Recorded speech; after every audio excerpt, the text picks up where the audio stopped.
Welcome back to the Ed Morrissey Show podcast. Joining us, as always, one day later than usual, Andrew Malcolm, the Prince of Twitter, the Regent of RedState.com. Andrew Malcolm, master of all things, joker of none. I don't know. Right. Whatever, man. Never mind. My wife won't believe any of it.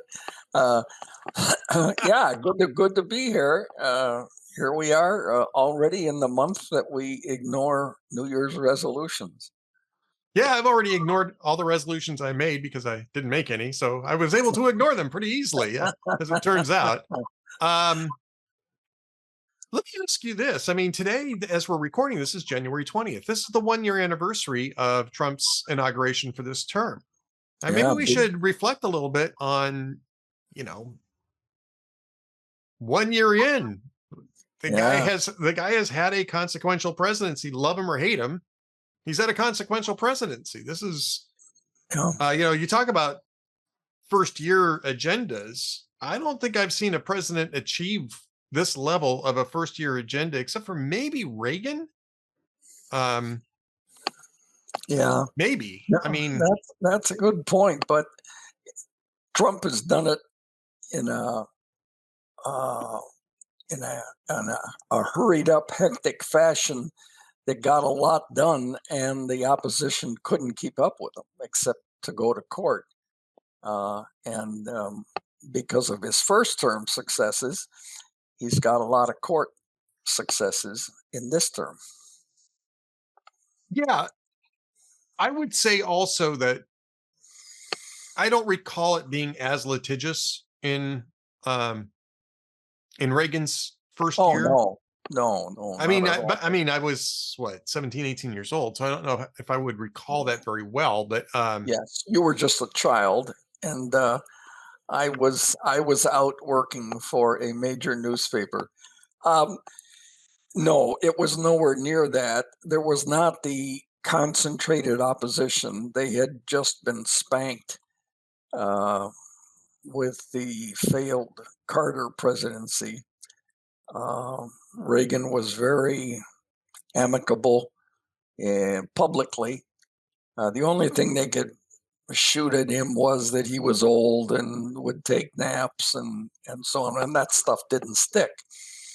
As he just, in wonderfully Reagan fashion, he would make jokes about it. He would make jokes about Thomas Jefferson, as Thomas Jefferson told me one day. And it was wonderful. He did the same thing in the 1984 debate with Mondale when he said, "I'm not going to hold my opponent's youth against him," which completely and immediately deflated the age issue for him. He was at the time the oldest president. And Mondale told me years later that he was laughing. You could see it on the tape. He was laughing, but inside he was crying because he knew at that moment he had lost the election. Yeah. And George H.W. Bush too. He knew he had lost the election a couple of weeks before the election took place.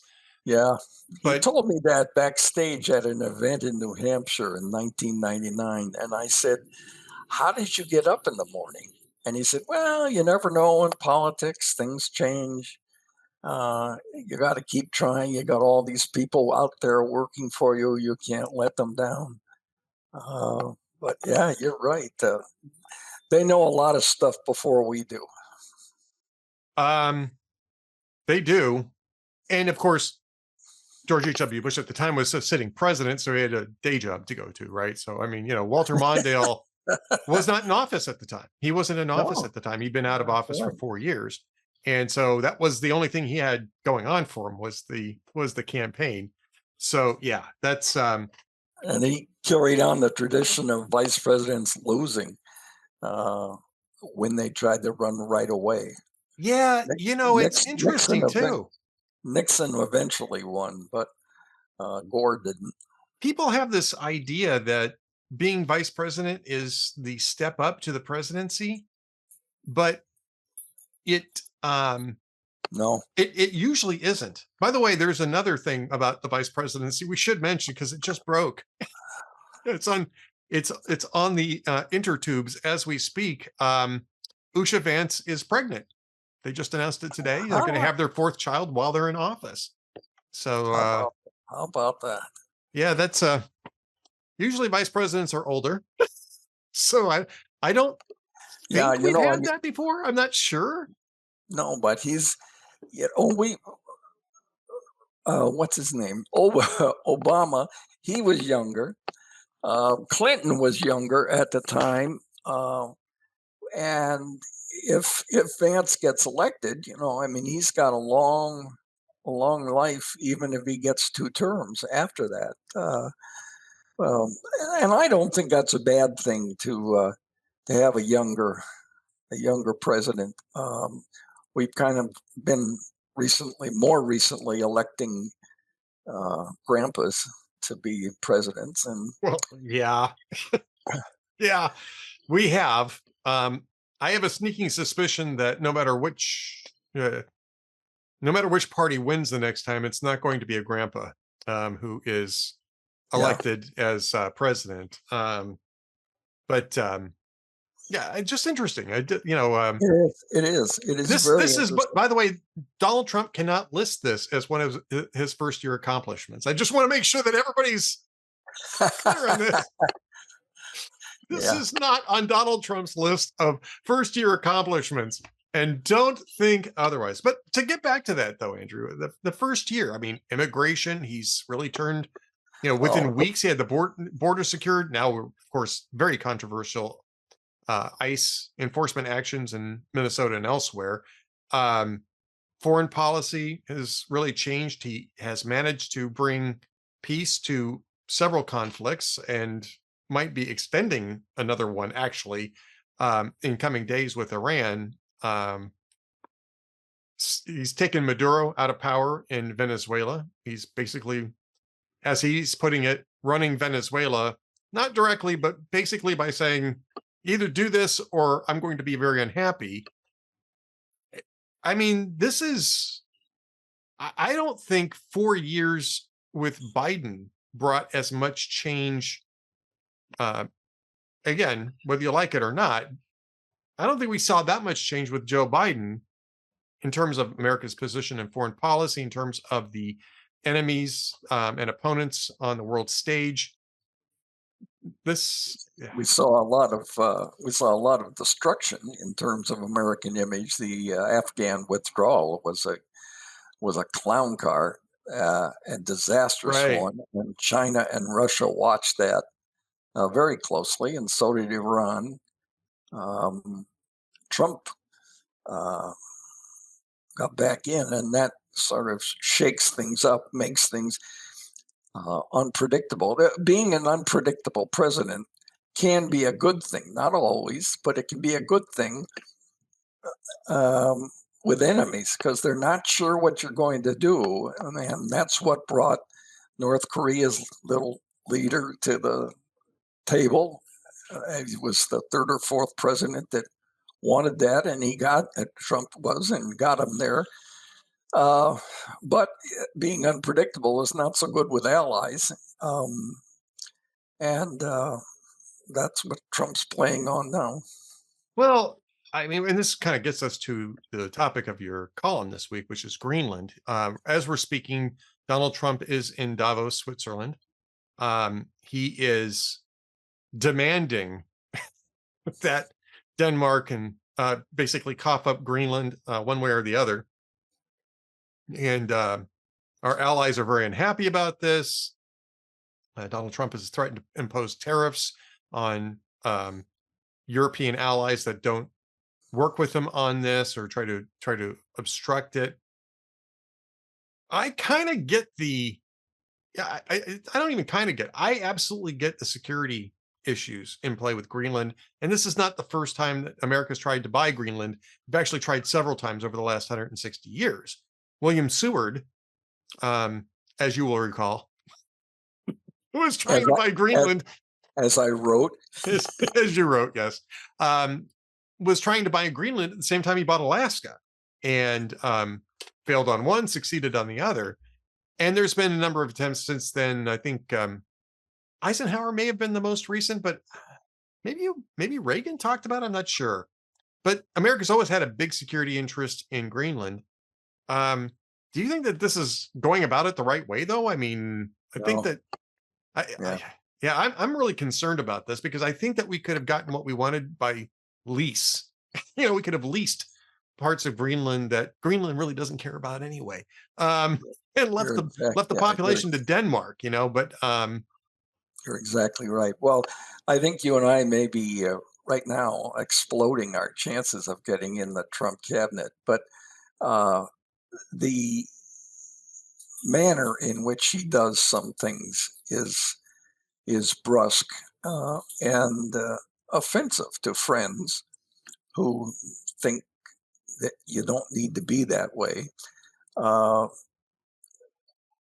Denmark signed an agreement in 1953, which allowed us to have an air base there after we had thousands of troops there in World War II. So, it wouldn't take much to expand that, like you said, either into a lease agreement or a larger agreement. Um, it's a wasteland. It's 3 times the size of Texas, frozen solid, 80% covered by an ice sheet, massive ice sheet, with fewer people than were at any NFL game last weekend. So it's an empty, frozen space. Trump, for whatever reason, has raised the level of his concern or professed concern about China and Russia taking it over.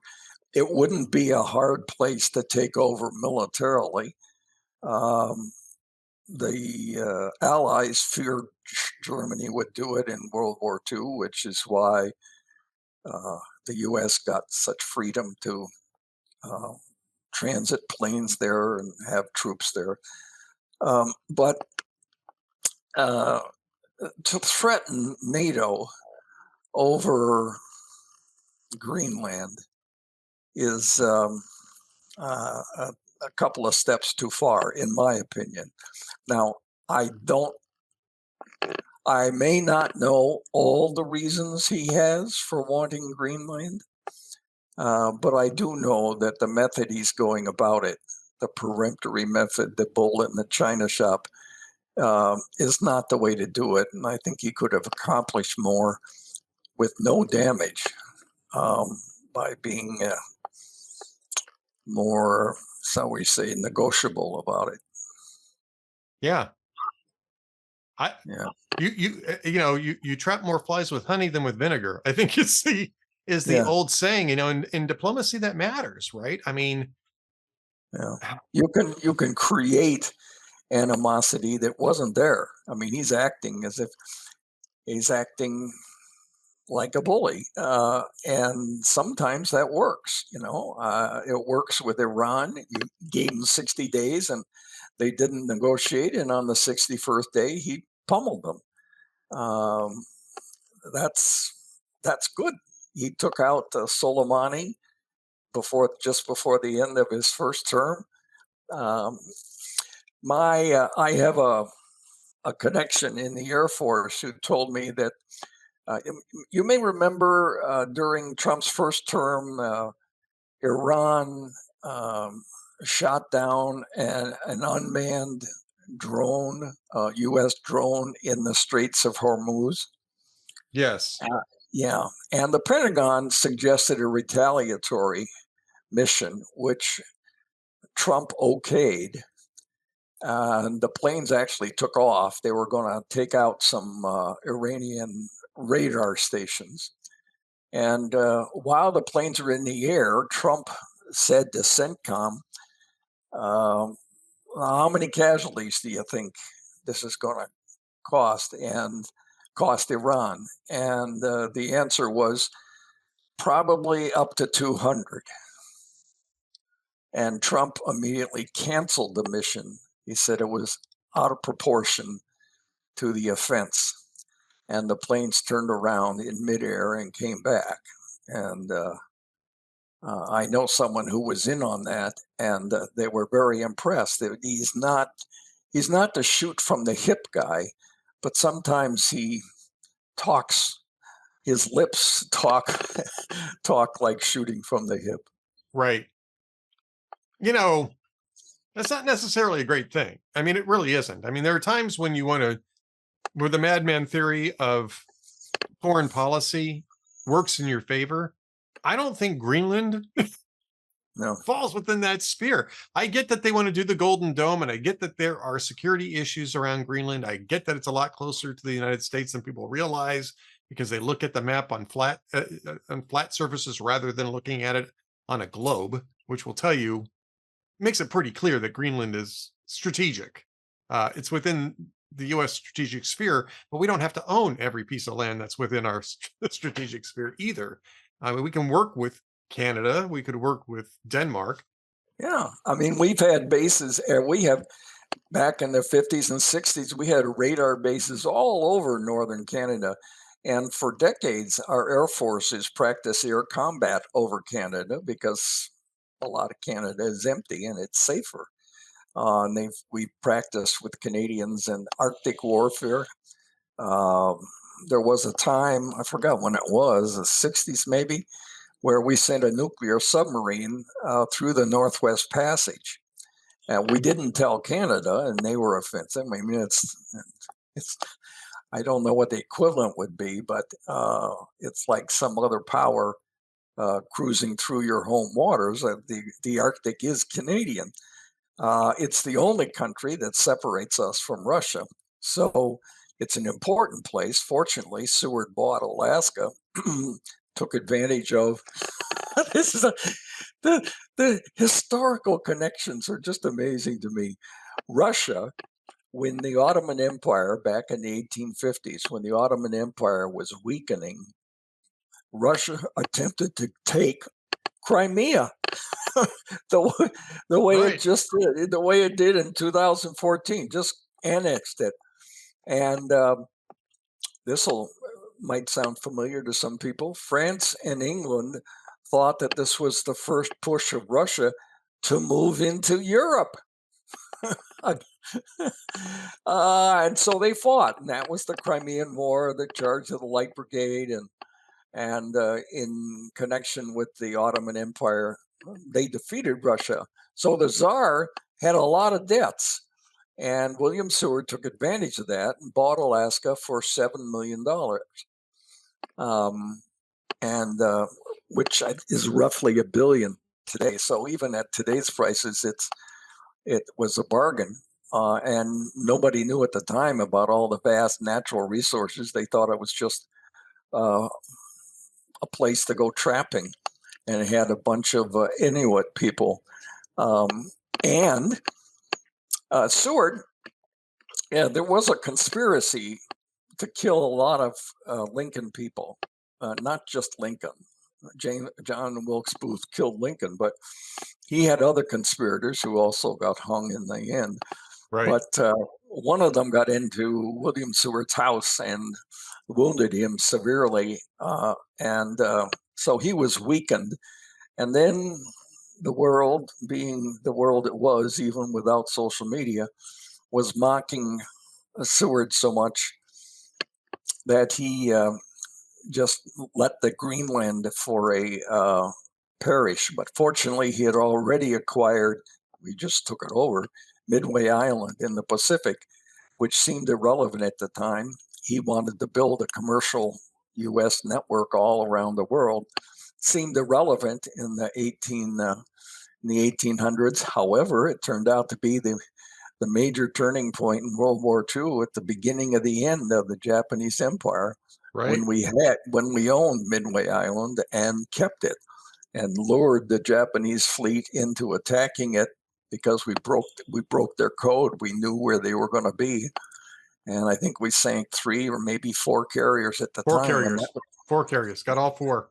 Yeah. And that was the end of the Japanese naval dominance in the Pacific. So these little things, and they're not little in the end, but these little things like acquiring these territories can turn out historically to be a big deal. And I get Trump's interest. Truman offered to pay $100 million in gold bullion in 1946 to buy Greenland, and they were turned away. So there's another way. That was real money too. Yeah. Yeah, wasn't it? Did you see the price of gold is over $4,400 an ounce now? Doesn't surprise me. Me. People are investing in precious metals. Wish I'd kept that. That's okay.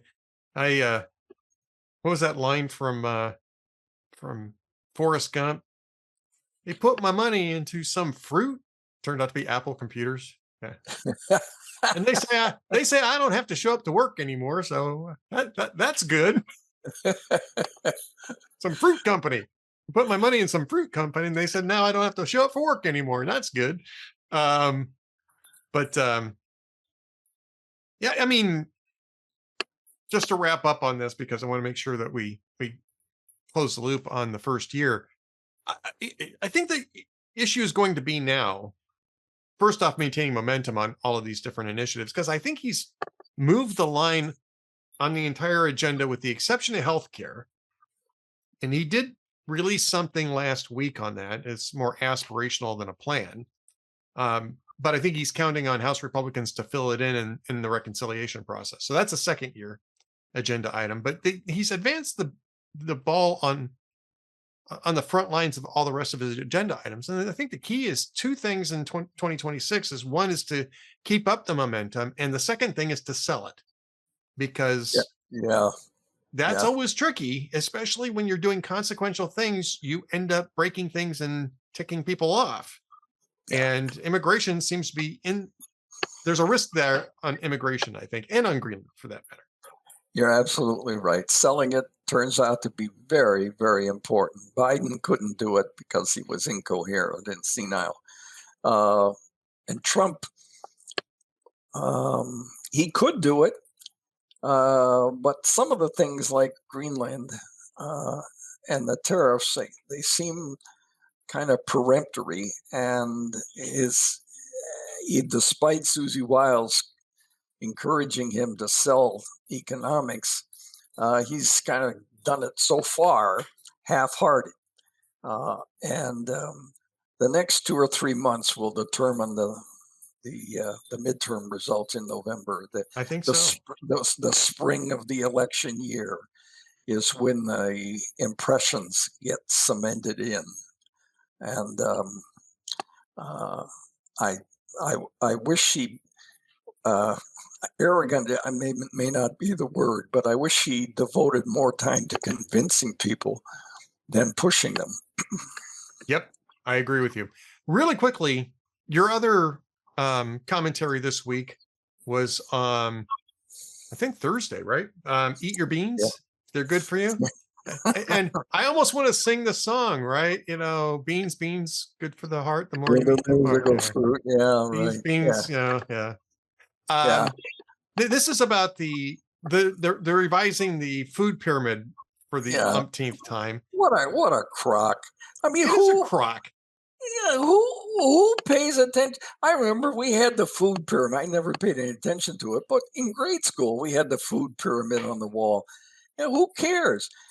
I don't know anybody. Well, I don't know that many people, but I sure as hell don't turn to the government to see whether I should eat beans or what kind of fruit, or is it better to have this kind of bread? I mean, that's a crock. And I don't know why they do it. I guess maybe to look like they're doing something. But I didn't take Michelle Obama's advice on what to put in the school lunches, and I'm not going to take Robert F. Kennedy's Jr.'s advice on food. It's a waste of time. So I tried to have a little Andy Rooney moment with that. I was going to say, you're doing it, Andy Rooney. I mean, you and I like to do. Who really looks at this food pyramid anyway? I mean, who thinks the government can tell them, that this sort of bread is better than that sort of bread, and you should have grains? Who even pays attention? The problem is that food policy is sort of based on this, and a lot of people took these guidelines seriously, especially in reducing fats. The other thing that happened this week is, or over the past week, I should say, is that Donald Trump had this whole milk initiative. Robert Kennedy was part of that.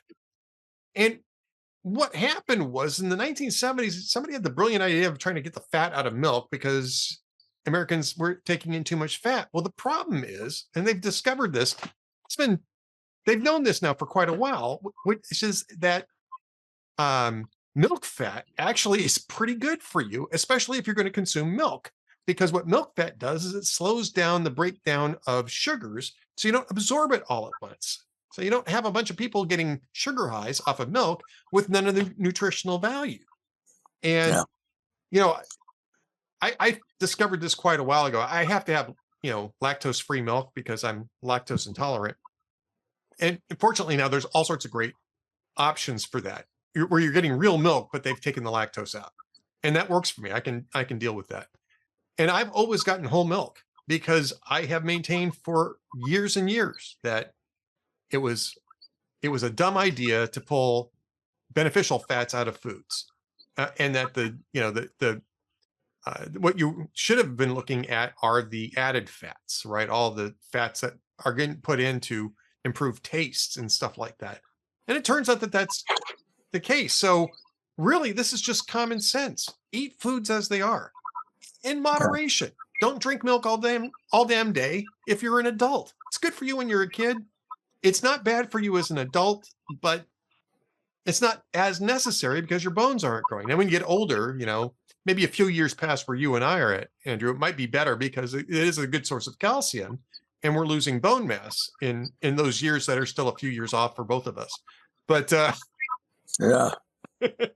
But yeah, I completely agree with you, and I get really frustrated with this too. And I really wanted to do my Andy Rooney thing here too, but honestly, folks, Andrew's better at it. So go over to redstate.com and check out his commentary because it's really good, and it's a particular issue for me. I think that the food pyramid is stupid. It's been stupidly manipulated over the last several decades, and that's one of the reasons why you have an obesity issue in America, is because the government was giving out the exact wrong advice. Eat more carbs, eat less protein, eat less fat. Dumb. Dumb. That's the headline. Dumb. In journalism school, in writing class one time, we had a teacher who was a professional, and he was trying to teach us to write short, sharp, punchy leads. So he would have a pretend news conference. So he pretended that he was a police chief announcing a murder. And so the lead for my story on his fake news conference was dead. That's the way they found it. Short, sharp, and punchy. And I got an A+. That's the way they found him. Yeah. You didn't bury the lead, so to speak. No, I sure didn't. Yeah, right. Exactly. All right. Well, that brings us to the jokes of the week, because we're just about through the podcast here. So that was a joke of the week. You and I doing Andy Rooney are jokes of the week, but I do have one joke of the week. I know you don't have one for today, but I do have one for you. And it's slightly off color from jokesoftheday.net. Oh, here we go again. There we go again. You're going to have to excuse me for this. Morrissey spelled with an X. Not quite an X. Close, but not quite an X. All right.